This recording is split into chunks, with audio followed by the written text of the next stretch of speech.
Recorded in Chicago, Illinois, with your hosts, Ken, Matt, Neal, and Jeff. This is Triviality. The cream of the crop! Hey everybody, welcome to Triviality, the show where a lack of seriousness meets a little bit of knowledge. I'm Ken. I'm going to introduce your show, but we have a special guest host today, which we'll get to momentarily. We are excited to start the second lap of our podcast here. I believe this is season 2, right? Yeah, season 2 completed the first year. So in the studio today, we have special guests making up a team. It's going to be Phil and James. How you guys doing? Hello. Hey, we're doing good. These are just two personal friends of us hosts of Triviality, so we're happy to have you guys in here to be a team. You guys have a good team name to come up with? Oh, man. Just take a minute. Okay. Yeah, we'll have to do that. We'll confer. Okay, you'll confer, and we'll get back to you on that team name. And we have Jeff and Neal in the studio, as per usual. No Matt today.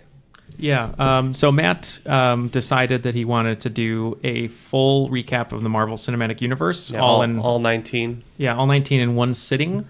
But instead of going to an actual movie theater like a normal person, he set up a tent outside of the Willis Tower. And he's going to be watching all of them on an iPad with also an illegally torrented version of Infinity War. It's a pretty bizarre thing that he's doing today. As opposed to a legal torrent. Exactly. And finally, the man of the hour, the man who will be hosting the episode, is Dave Nelson. How are you doing today? I'm doing great, guys. How are you? Great. And thank you for Skyping in. You said you were from Brooklyn, correct? I'm a lawyer here in New York, and very pleased to have this opportunity to try to stump you guys. Yeah, thank you very much for writing this game and for being a consistent listener. We appreciate that.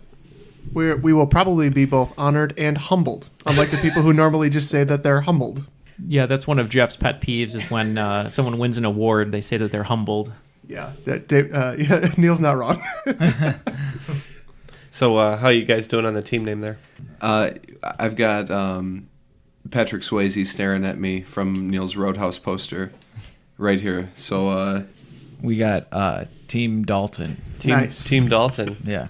Okay. And we'll be Team Triviality, I guess, over on our side. We could be both a Roadhouse and, since I'm going through New Girl right now, a New Girl reference, and we could be the Coolers. The Coolers. Ooh. All right, that's a pretty cool name. All right, so without further ado, let's kick it to the rules guy for the rules. The rules of the game are simple. 20 questions split into 2 rounds worth 10 points apiece. At halftime, there'll be a special swing round designed by this week's host. After regulation, players will enter the final round with the points that they've accumulated and will have a chance to wager 0 to 30 points on 5 categorized questions. At the end of the game, someone will be named the cream of the crop. The cream will rise to the top, oh yeah. All right, so if Team Dalton and the Coolers are ready, I'm going to kick it over to Dave to start the game. Right on. Okay, round 1, question 1. The category is British presidents. Which president was both the last to be born as a British subject and the first Whig Party candidate to be elected to the highest office in the land? I know this question isn't easy, but it shouldn't take you 31 days to come up with the answer. We are locked in. is it? Sure, we'll lock that in. That's You want to actually lock that in? Yeah, because that's actually a president name. Yeah. We're gonna go with Harrison. Yeah, we agree with this is old Tippecanoe himself, William Henry Harrison. That's correct. The answer is William Henry Harrison. Yeah, Jeff and I locked onto that pretty quick through Parks and Rec. So I got it. I got it from an episode of The Simpsons where they're doing. We are the mediocre presidents. You won't find our pictures on dollars or on cents. And then they did a shout out to Harrison. I died in 30 days or something like that. Yeah. Yeah, it was a good one. All right, question 2. The category is nuclear combat toe-to-toe with the Ruskies. In the famous scene in Dr. Strangelove, in which Major Kong climbs down into the B-52 bomb bay, 2 nuclear weapons are seen, each marked in stencil with the legend, nuclear warhead, handle with care. Each of the 2 weapons also has a second message hand-painted on. Name the message that is scrawled on either bomb. You guys ever seen Dr. Strangelove? I remember seeing clips of that scene, but I don't remember ever seeing that movie in its entirety. I know Neil's seen it. Oh, yeah. I know who's on the bomb. It's Slim Pickens, and I can't think of what's on the bombs. I had a feeling you were going to go this way. As soon as you said it, I was like, oh, I can't remember what's on the bombs. We must not allow a mine shaft gap. Yeah, we'll say we're locked in, yeah. Yeah. I can't remember what it is. It's something... I have no idea. I can't remember. Yeah, And Peter Sellers does a great job in that film. Great job in that film. Great job in that film. Yeah, he's so good. I'm not gonna pull it. So let's just put open wide. I know it's wrong. All right, so we have open wide, and from you guys? We said goodbye. Yeah, it's a tough question. Sorry. The answers are Hi There and Dear John. We got the Way opposite. We said goodbye, and it was supposed to be a hi. If you would have said mahalo, I guess you would have been both right and wrong. That's true. All right, question 3. Question number 3. The category is Conspiracy Theorist Legends of Baseball. Which major league pitcher, who's currently number 11 on the all-time wins list with 329, is also the career leader in balks? Perhaps he occasionally got distracted by the low-frequency sound waves constantly being broadcast at him by the U.S. and Russian governments. I like these hints. Yeah, these are really well-written questions. They're locked in? Yeah, we're locked. All right, so it looks like the Daltons are locking in. So we're having some trouble.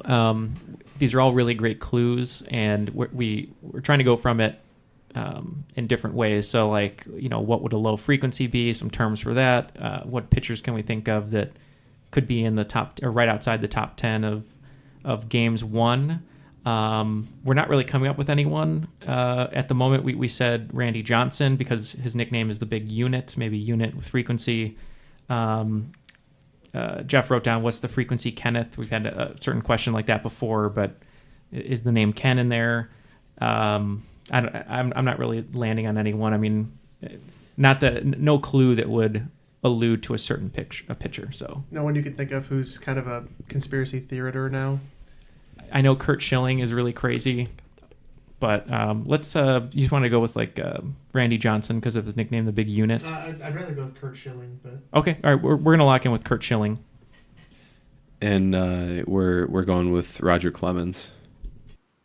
Well, this is a guy who had a very long, successful career, obviously, and famously never spoke to the press at all until a few years after he retired. He gave a magazine interview and almost immediately revealed perhaps why he never spoke to the press, because he articulated his belief in about 25 different completely bonkers theories.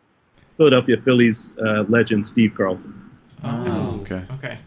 Yeah, we'll have to text Matt at his Infinity War screening and see if he knew that one. He probably did. Kurt Schilling is a really solid guess for sure, because he's also nuts. Yeah. Question number 4. The category is Mo Money, Mo former Pennsylvania state houses. What 2 pieces of U.S. currency depict Independence Hall in Philadelphia? Is that the one from National Treasure? no, that's just I don't know. Remember in National Treasure he pulled it out? I don't remember. I know it's right. No, because That's so how I can do it too. Oh, It's through National Was it? Treasure, yeah. because the National Treasure. Remember, you guys were yelling at me about the movie being stupid, but now it's coming in handy. Maybe we could still get it wrong, and then argument stands. I think that's correct though, because in the movie he goes, "Hey, pull out that," and then he goes, "Look on the back. It's Independence Hall, daylight savings time." Was that the currency right there? I think that is. That's for sure right. I'm pretty sure because it was. That Feel one I good know about for the sure. first one though. Okay. But I'm also concerned that like the second one is some sort of obscure piece, like the silver dollar half. Oh. All right, Okay, we're all right. locked in. If you guys want to talk your answers out. Okay, well he just wrote down the 1 cent piece. Come on, man, we're in the land of Lincoln. On the back of the. It's not fair. It has a shield on the back now. Well, that's true. Yeah. But even still, it No, there's- always had the Lincoln Memorial on the back of the penny. Does it? Yeah. It is. Oh, okay. Yeah. Oh, that's right. Okay. We think the National Treasure piece, I think, was the 10, and then we're sort of guessing with the 100. And that's what we locked in with. So. Okay. Jeff, why don't you take this one? You're the banker. Sure. That's reason enough. So I'm pretty sure on the back of the 10 is the U.S. Treasury. The back of the 20 is the White House. Back of the 50 is the U.S. Capitol. And on the back of the 100, you'll find Independence Hall. The other one, I believe at one point it was on the back of the 50-cent piece. Well, the answer, the question asked about U.S. currency, which is paper money. The answers are the $100 bill, which depicts the outside of Independence Hall, and the $2 bill, which shows the interior of Independence Hall and the signing of the Declaration of Independence. I wasn't thinking about that being inside Independence Hall, but that's a great one. All right, question number 5. The category is just below the surface. Submarines are a crucial element of any modern navy. For example, each of Russia, the U.S., and China have in commission over 60 submarines manned by tens of thousands of sailors and officers. But which war featured the first military use of a submarine in battle? We're locked in. You guys can talk out loud. Okay. All right. I wonder if there would be in the Revolutionary, or if there were other wars in other countries that might have used them. Yeah. If you feel good about this one, I mean, we can go with that. Like this just popped in my head. The 1812 popped in my head for some reason, but I have no idea. I don't really. Wasn't 1812 like more land based? But I have no idea. We can go with civil, man. All right, let's lock in with civil. Civil War, the American Civil War. Be specific there. I defer to Jeff on this one. What he put, I thought I answered once and it was wrong, but I'm just going to let Jeff lean on him here. Way to throw me under the bus, Neal. We also went Civil War. The answer is the American Revolutionary War. Oh, snap. So they wrote it, but they didn't go with it. It's a weird little contraption that they devised called the turtle that was supposed to allow them to attach explosive charges to the exterior of British ships. And they tried it in the Battle of New York in 1776, and it didn't work very well. Wow. So not to great success, but... No. But it was there. Yep. Cool. Wow. All right, so after 5 questions, we are holding steady at 10 points apiece. Barn burner. All right, go ahead, Dave. Hey, we're still in this game. Yeah, we are. Right on. All right, go ahead, Dave. Question number 6. The category is the best words and the best film criticism. Which movie, which he has named as his all-time favorite, did Donald Trump once describe as being, quote, really about accumulation, and at the end of the accumulation, you see what happens, and not everything is necessarily all positive, not positive. I think you learn that maybe wealth isn't everything. Can you reread that quote in impression form? It's about accumulation. It's not all positive. I'm doing the finger thing too, where he does the okay signs. I wrote down an answer. I do know in an interview he said that was his favorite movie, but it does not sound like his quote. But he never makes sense. So I wrote down Bloodsport, which sounds insane. But Was that Jean-Claude Van Damme? Yeah. That's incredible. I heard in an interview he said that was his favorite movie. And I carried that fact with me, telling people about Bloodsport. So that's the only thing immediately in my head. I was like, oh, he said it was Bloodsport, but it does not fit what Dave described in the quote. So I honestly, I can't even, Bloodsport keeps coming to me. And I know it's probably wrong. I know there's an interview he says that's his favorite movie, but let's just go with Bloodsport. I don't care. I'll die in the sword. All right. We said Wall Street is what we locked in with. Well, I can't believe that you would suggest that Donald Trump, when asked the same question twice, gave 2 different answers. But the answer here is Citizen Kane. There's no fucking way. That's bull. If you go on YouTube, you can see a clip from a really amazing interview that this documentary filmmaker Errol Morris did with him, and he's asking him about Citizen Kane. And then the final question is, if you could give one piece of advice to Charles Foster Kane, what would it be? And Trump says, "Get yourself a different woman." Yeah, I don't think so. I don't think you've seen that. I mean, if there's anyone who I could believe was obsessed about a sled, it could be him. All right, question 7. The category is the greatest city in northeastern Illinois. Wrigley Field is the second oldest stadium in the major leagues, behind only Boston's Fenway Park.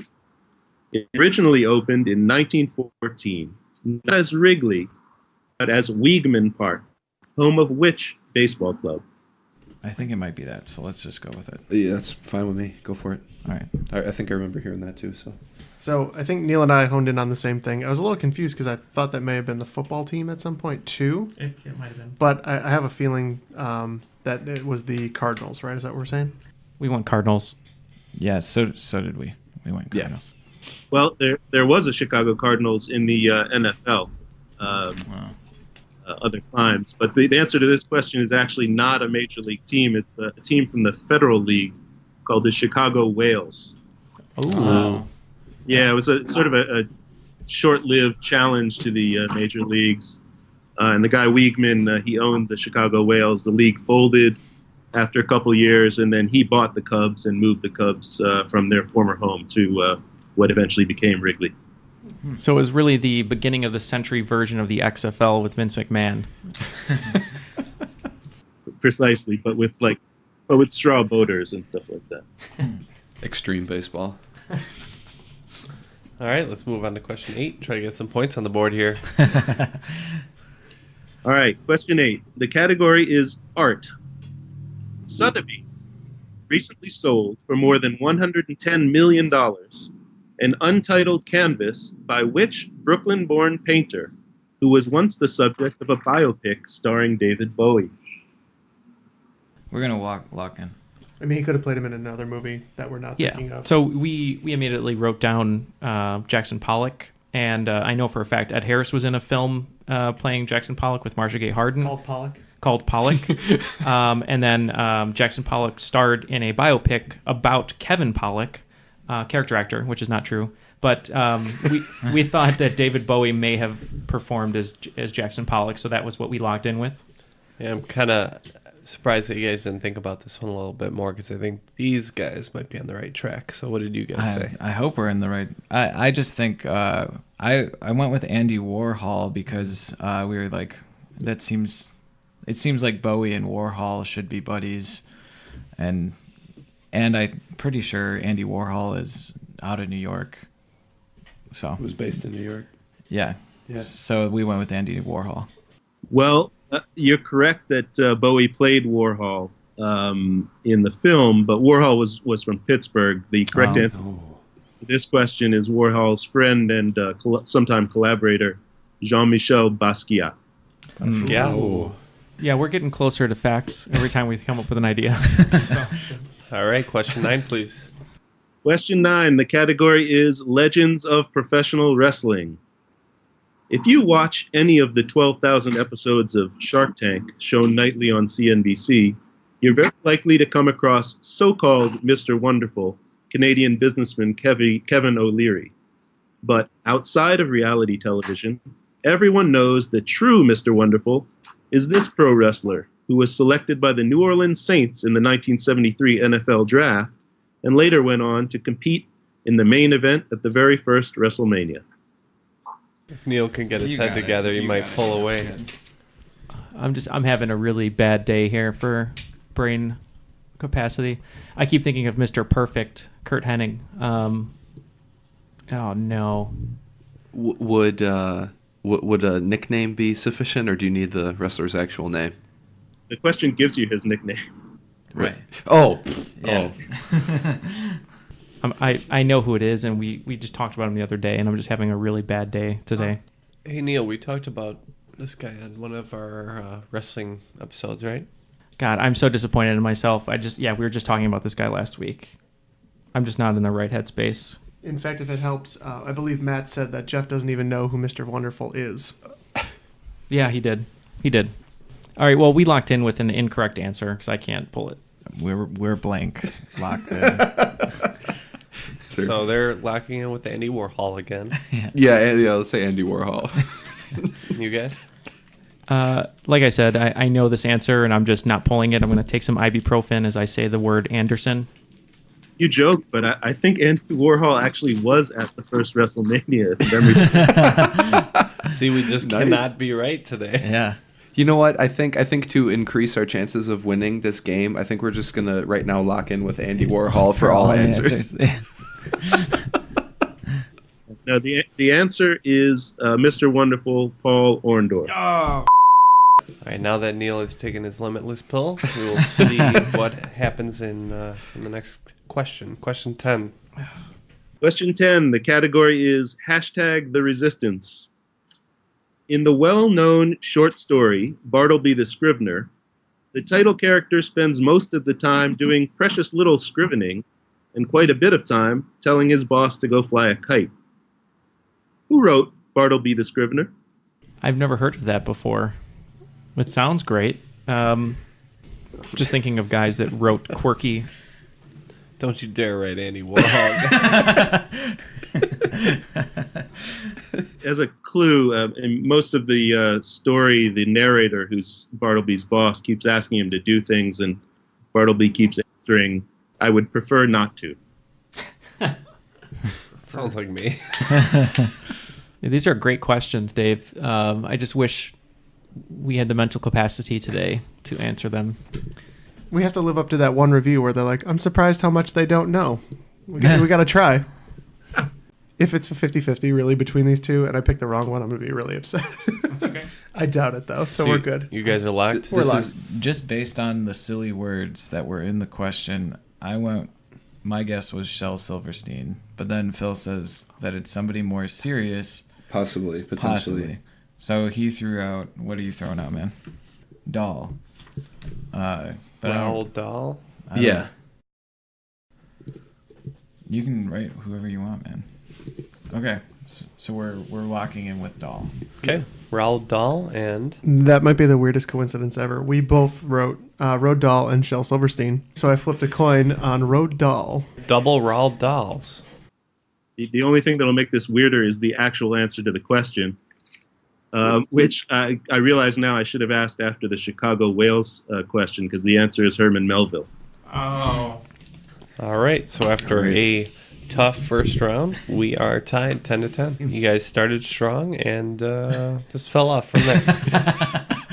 All right, so let's get started with the swing round and hopefully get some points in this game. Do you want to take it away, Dave? The swing round category is musical road trip. So I'm going to read you lyrics from 10 songs, and I need the title for each song. The theme is each song in the title. The title contains the name of a city or town. All right, and how many of these are we doing? I have 10. Tell me how many you want. So 10 for 5 points apiece. Number 1. We don't make a party out of lovin'. We like holding hands and pitch and woo. We don't let our hair grow long and shaggy like the hippies out in San Francisco do. Number 2. Roll down the window, put down the top, crank up the Beach Boys, baby, don't let the music stop. We're gonna ride it till we just can't ride it no more. Number 3. Y'all feel me, all ages and races, real sweet faces, every different nation.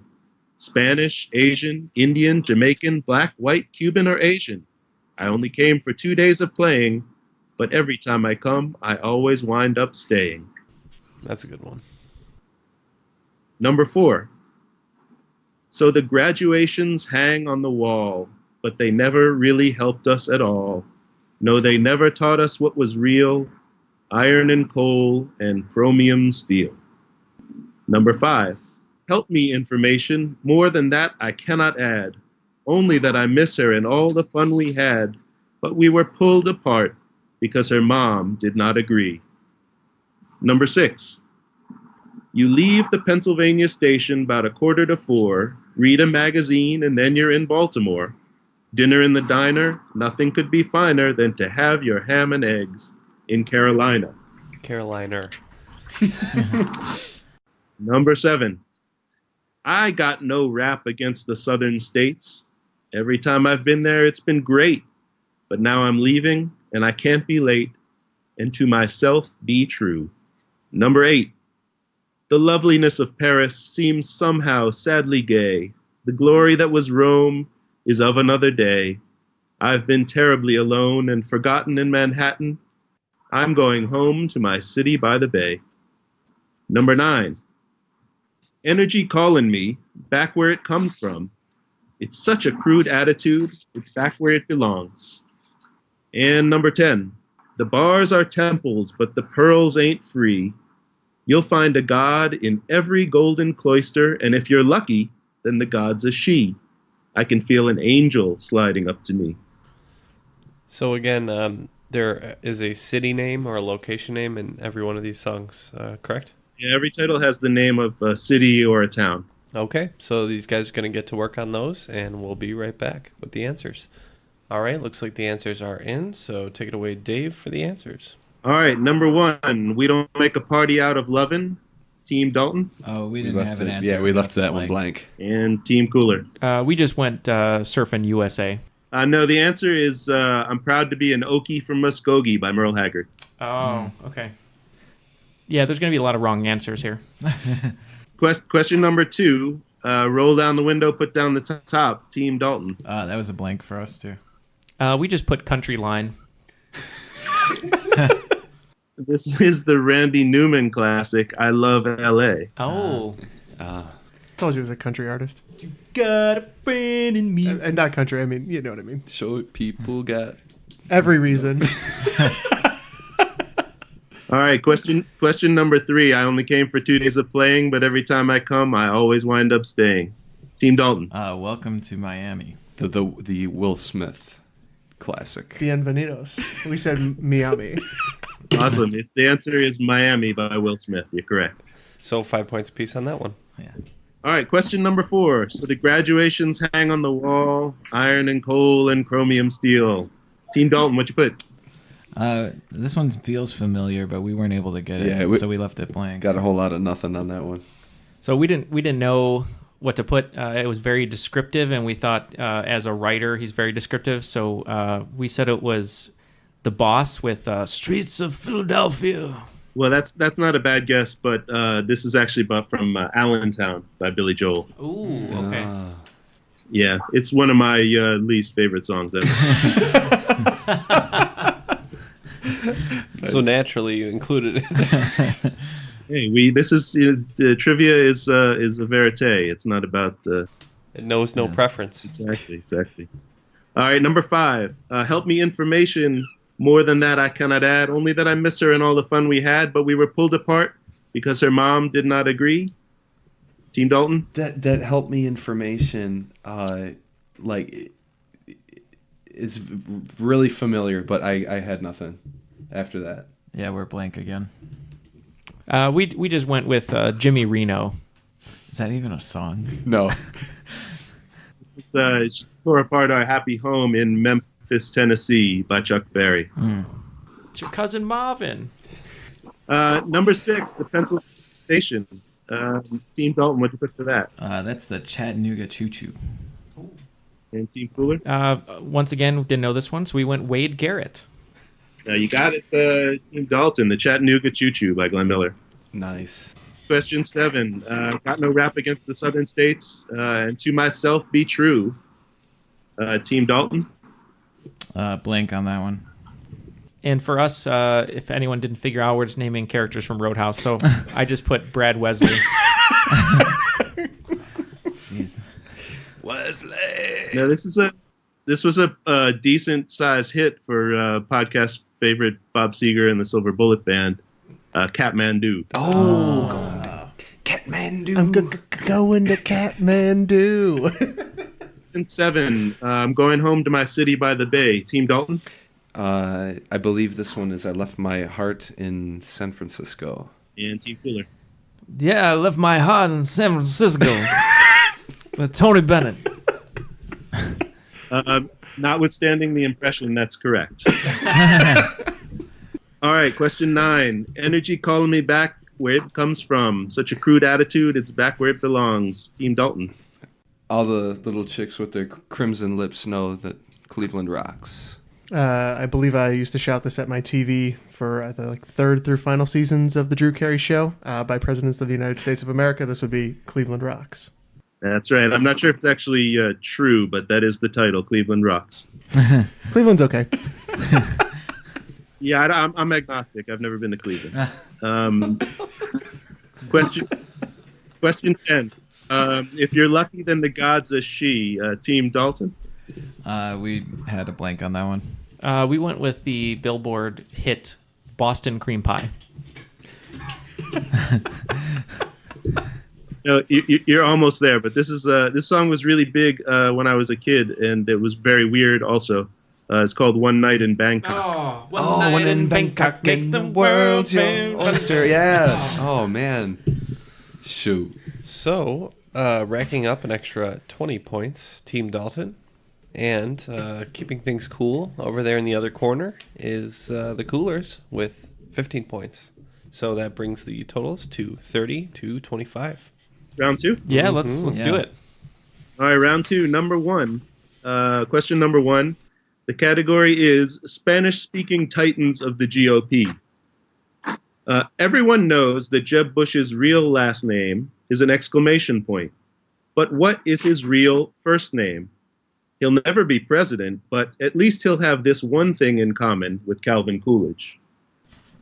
Oh, you would know something like this. Did Calvin Coolidge have a different name? That's strongly implied by the question. Oh, yeah, no. Trying to throw kernels here at Jeff. All right, we're locking in.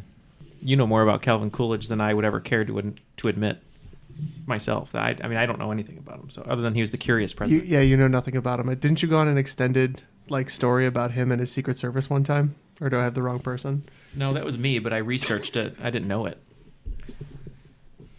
I am halfway out the door for this game, so you have to pick up the slack.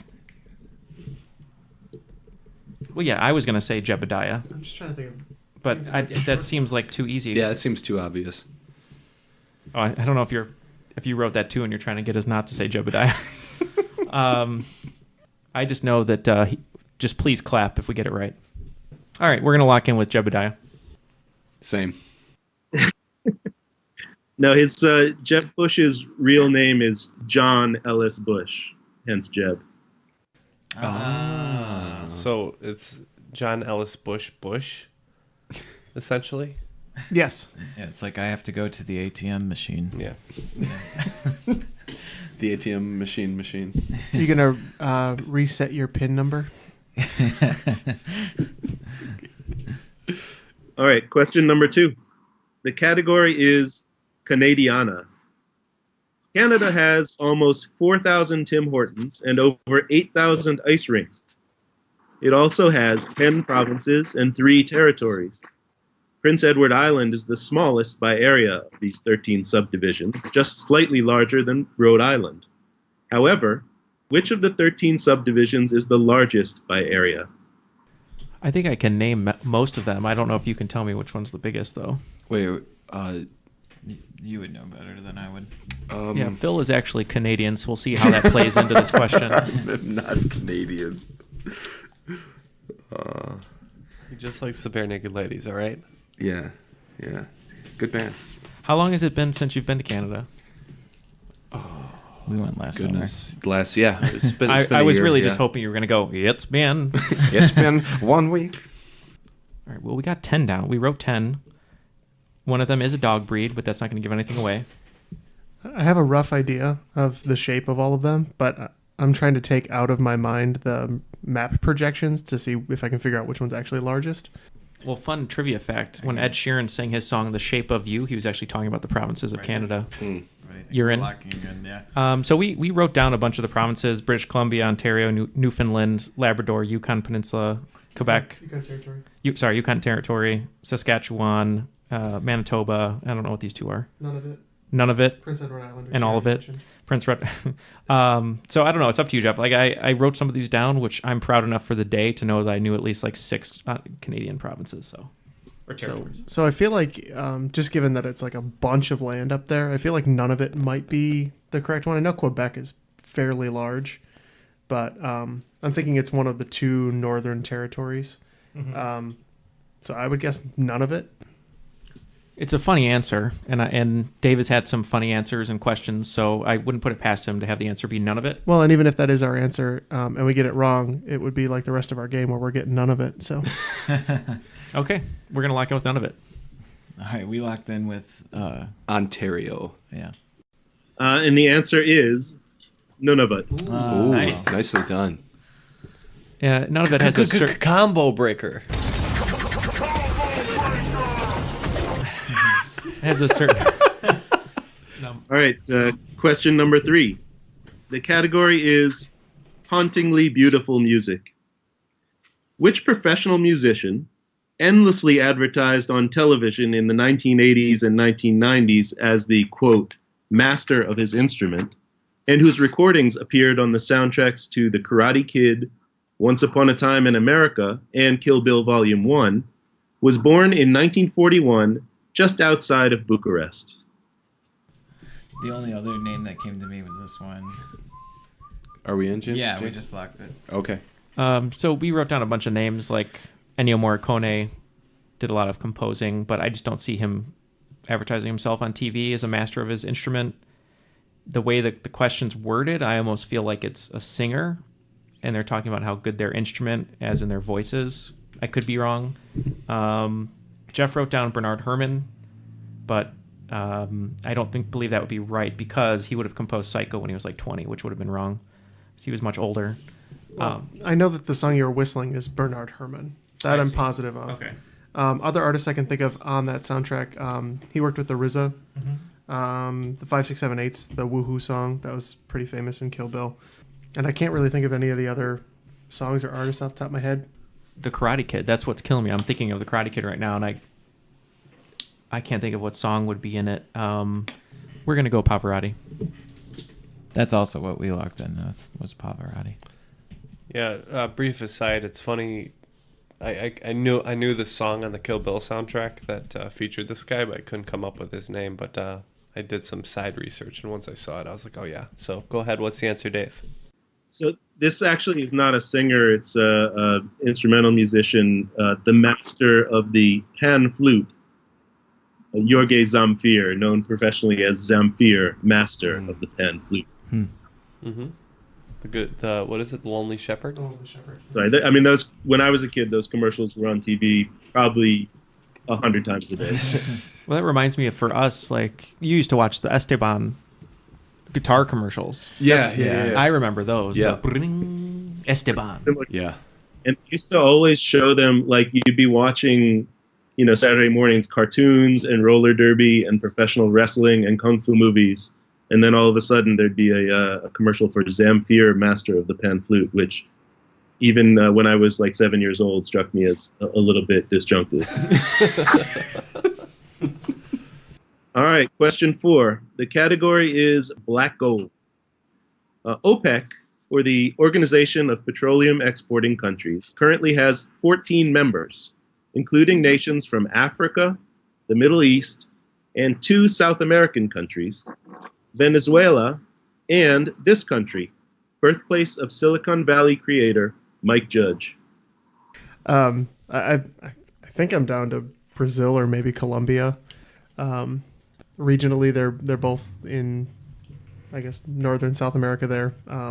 Colombia and Venezuela being neighbors. Given the similarity of the regimes, I might think Colombia. Yeah, I'll say let's go Colombia because Sofia Vergara is from Colombia. And you guys? We went with Chile. The answer is Ecuador. Wow. Also a neighbor of Venezuela. Question 5. The category is where a kid can be a kid.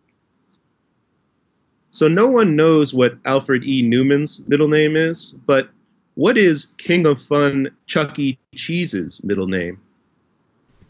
So we're between Ellington and Esquire, which I'm sure are incorrect. I know I've read this before. I just can't pull it at the moment. Charles, I think his name's Charles, right? So Charles Ellington Cheese, Charles Esquire Cheese. Whatever. We're gonna. Is there an E cheese you can make a joke about? No. We're gonna go Esquire. And we went with Edward. It's actually Charles Entertainment Cheese. Yeah. And Entertainment's his middle name. Quite literally. It's the only thing weirder than all of the possibilities you guys were discussing. All right, question 6. The category is 1970s television. If Mr. C is Tom Bosley and Mrs. C is Marion Ross, who's Richie C? You guys are locked in? Yeah. Okay. So that's Ron Howard, right? Oh, Richie? Yeah. Neil's checked out. Do we need his character name? No. Richie Cunningham? No. Okay. Who's the actor? All right. My name is Richie Cunningham. This is my wife, Oprah. Great poll. All right. So it looks like the coolers are in with Ron Howard. And that's And what you we guys? put as well, Ron Howard. Ron Howard. 2 Ron Howards, please. Let's make it 3. The answer is Ron Howard. Hey, we got one. Yeah, sorry, I heard the question, but I was just in a fugue state. Just a quick recap after question 6. We are at 40 to 45 with a slight advantage towards the coolers. All right, question 7. The category is goal. This summer, FIFA will hold the 21st World Cup Finals in Russia. Unfortunately, the U.S. team will be at home watching from its collective couch. The very first World Cup tournament, held in 1930, in which the U.S. team had its best ever finish, advancing to the semifinal before getting demolished by Argentina 6-1, is also the only World Cup to be played all in one city. In what country, whose current population is just under 3.5 million, was the first World Cup held? I think it's got to be one of those two. I think that's And population of those too high. two, that Okay. one. This one seems like it might be too populous. Yeah. Yeah? You feel good about it? Yeah, we're locking in. Okay. Okay, it looks like Team Dalton is locking in. I'm thinking it's either maybe like a smaller European country or a Central American country. Yeah. A lot of other options are way too populated. A lot of very famous World Cup teams, Germany, Brazil, knock them right off. The UK is famous, but not for good reasons. Or England's team, sorry. Let's go Scotland. Dalton's going with Portugal.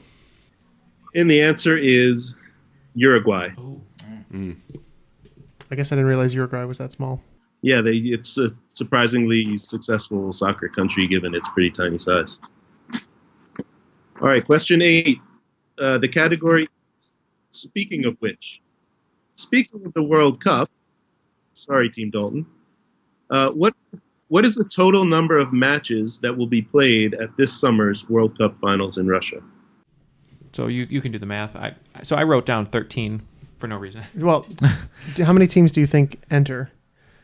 I was trying to think of a bracket, and I was just, in my head, I was doing like 12. I know they play in groups and stuff, but I can't really remember how that structure works. You guys are locked in? Okay. Yeah. We're going to go 63. Team Dalton's going with 32.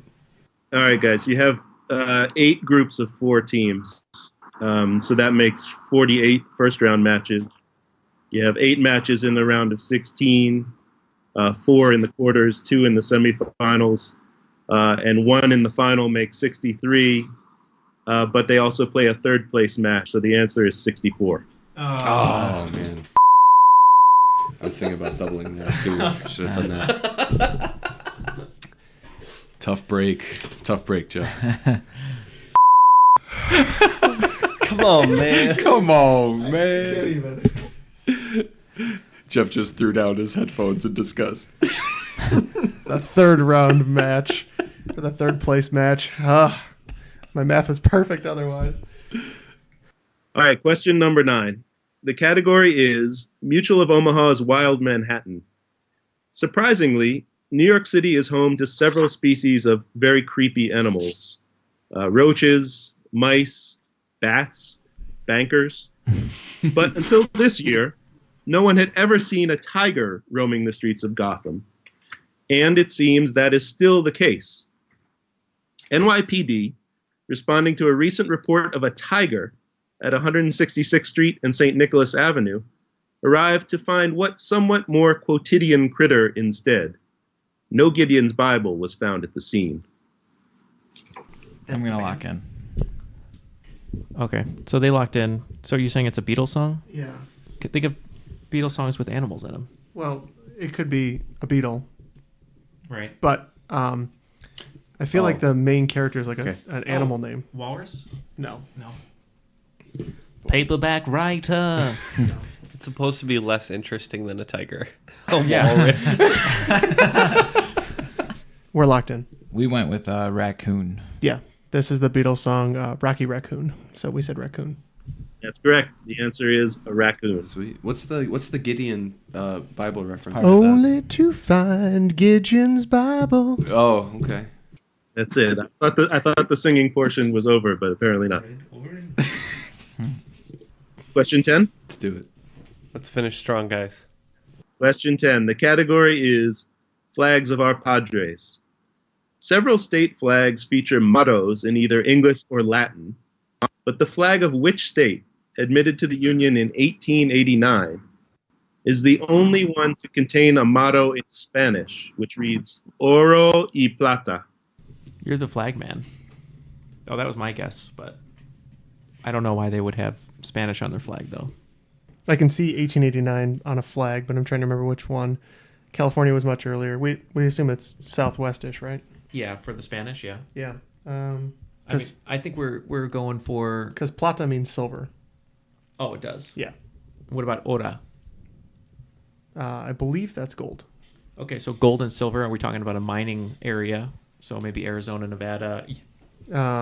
Yeah, Arizona was added in 1912. I'm pretty sure it was the last of the contiguous United States added. Any other mining? I keep coming back to Nevada. I've got nothing better. Let's go for it. We're locking in with Nevada. We locked in with Colorado. It is a state that's known for mining, but more for copper than for either gold or silver. It's Montana, Oh. Wow. known for its large Spanish-speaking population. Also where Justin Timberlake proposed to Jessica Biel. Ah, Put that in your I like pipe that and smoke it. I do like that little factoid. I'm going to cut that out of the podcast and put it into the scrap folder, actually.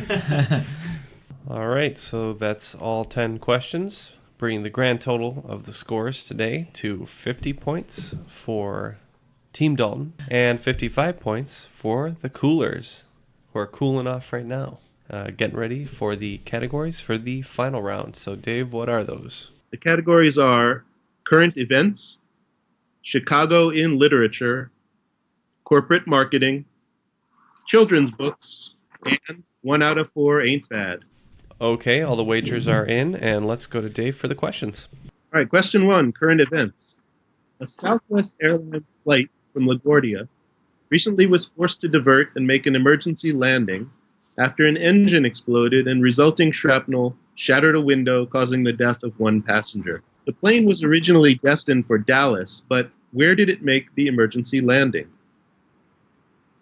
Question 2, Chicago in literature.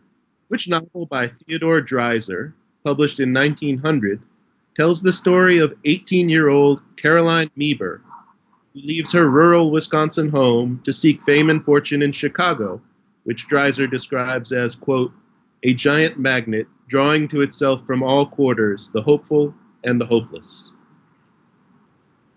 Question 3, corporate marketing.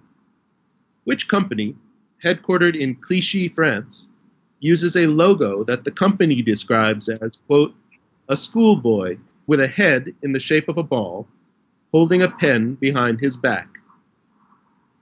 Question 4, children's books.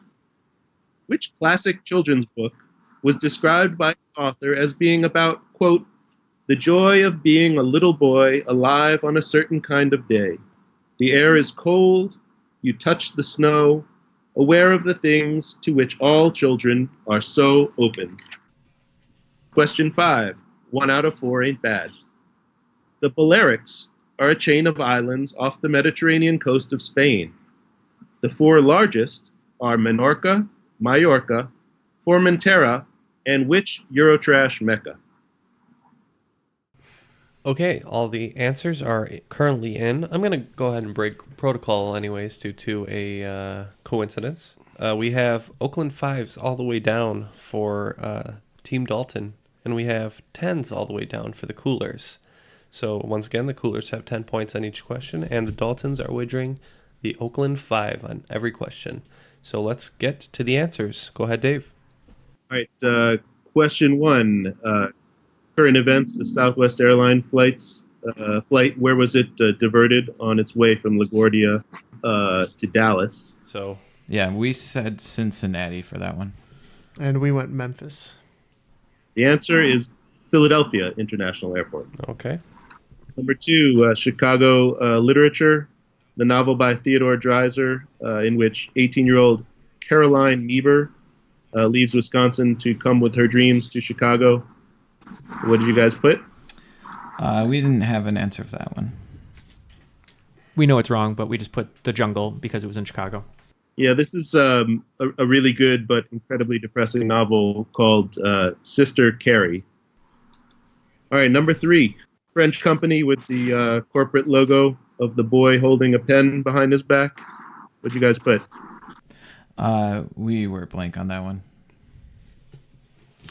We guessed Bic. And the answer is Bic. I have a big pen in my hand with that boy. Oh my gosh. Yeah, dude, that's hilarious. I didn't realize they were. That's a French company, right? Yeah, they're really great with the branding. Number 4, children's books. So, which classic book was described by the author as being about a boy alive on a certain day touching the snow? What did you guys put? We went with Rudolph the Red-Nosed Reindeer. Again, knowing it's probably a wrong answer, we went with The Giving Tree. This one was actually included at the request of my 7-year-old daughter.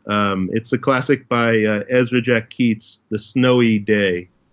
And the last question, number 5, 1 out of 4 ain't bad. The 4 main Balearic islands are Menorca, Mallorca, Formentera, and which Eurotrash Mecca? We didn't have an answer for that one.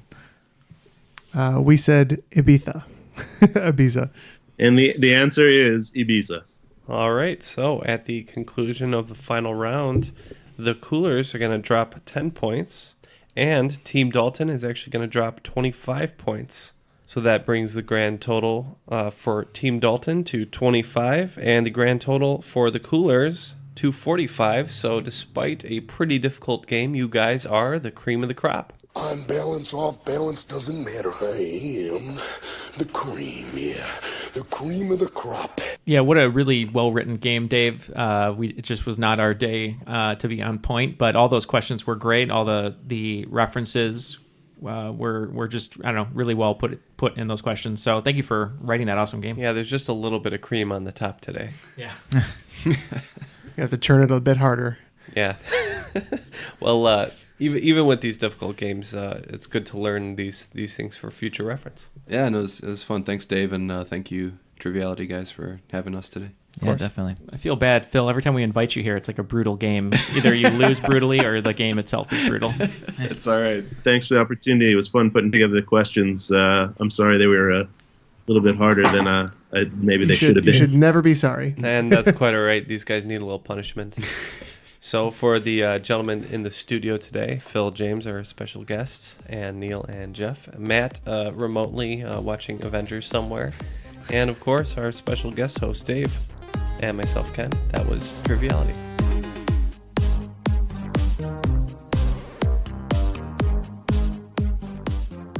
I'm sorry, sir. Well, I won't lie to you. Cards are not my bag, baby. Allow myself to introduce myself. My name is Richie Cunningham, and this is my wife, Oprah. My name is number 2. This is my Italian confidential secretary. Her name is Alata. Alata Facina.